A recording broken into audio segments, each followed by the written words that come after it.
পরিস্থিতি এতটাই ভয়াবহ ছিল, একটা বাসায় আমি 15 মিনিটের মতো সময় ছিলাম, আরেকটা বাসায় ঢুকার সাথে সাথে আমি নোটিশ পেলাম এই বাসা থেকে এখনই আমাকে বের হয়ে চলে যেতে হবে। আমি কোনো চোর ছিলাম না,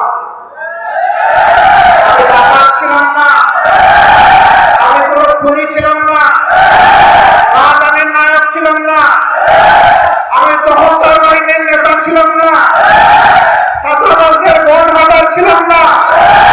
তাহলে আমার মতো একজন স্বাধীন দেশের নাগরিককে এইভাবে চলে যাওয়ার নোটিশ আমি পেলাম কেন?